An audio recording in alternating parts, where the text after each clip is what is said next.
अयोध्या को राम मिल गए, सीता अब भी प्रतीक्षारत। सीता की धरती पर भव्य मंदिर की तैयारी। पहचान की पुनर्प्रतिष्ठा या सियासी रणभूमि। 8 अगस्त को पुनौरा धाम में भव्य भूमि पूजन। गृह मंत्री देंगे सीता की धरती से बड़ा सियासी संदेश। क्या अब सीतामढ़ी को मिलेगा न्याय? मां जानकी की धरती को अब परिणाम चाहिए।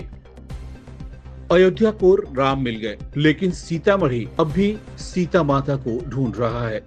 जिस जननी ने भारत को मर्यादा का पहला पाठ पढ़ाया, उसकी ही जन्मभूमि दशकों तक उपेक्षित क्यों रही? अब जब रामलला अयोध्या में विराज चुके हैं, क्या माता जानकी की धरती को भी वो सम्मान मिलेगा जिसकी वह सदियों से अधिकारी है? ये वो धरती है जहां माना जाता है कि पृथ्वी की कोख से जनक नंदनी सीता का जन्म हुआ।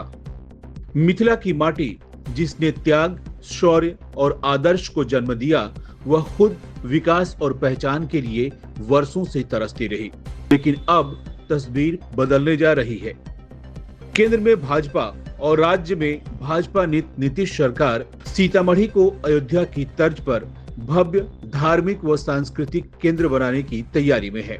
8 अगस्त को केंद्रीय गृह मंत्री अमित शाह पुनौरा धाम में माता सीता मंदिर की नींव रखेंगे।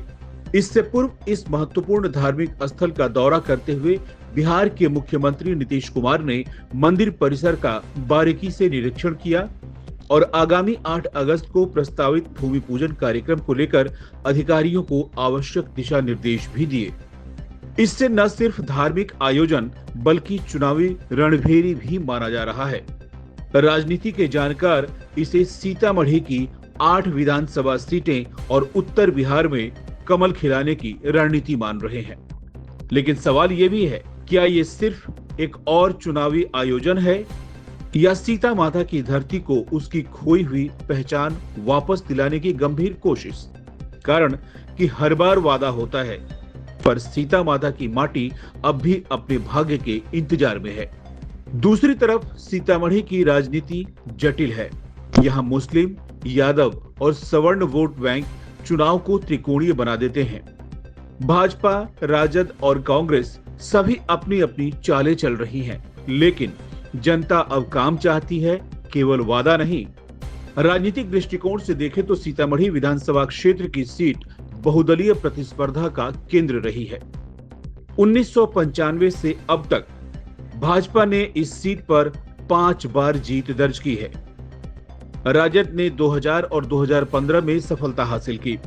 2020 में भाजपा के मिथिलेश कुमार ने राजद के सुनील कुमार को करीब 11,500 मतों से हराया।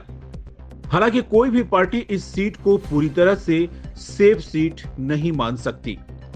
कांग्रेस ने 1951 के बाद यहां 4 बार जीत दर्ज की। उसे अंतिम जीत 1985 में मिली।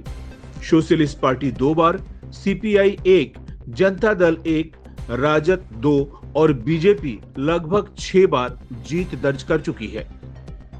सीता की भूमि सिर्फ इतिहास नहीं, चेतना है जहां माता सीता की गाथा जन्म लेती है। अब सवाल केवल जीत हार का नहीं, उस पहचान के पुनर्प्रतिष्ठा का है जिसे दशकों से नजरअंदाज किया गया। तो ऐसे में सवाल उठना लाजमी है कि इस बार क्या राजनीति उसे उसका खोया सम्मान लौटा पाएगी या फिर एक और चुनावी वादा सीताकुंड की शांति में गूंजता रह जाएगा। पुनौरा धाम से ब्यूरो की रिपोर्ट।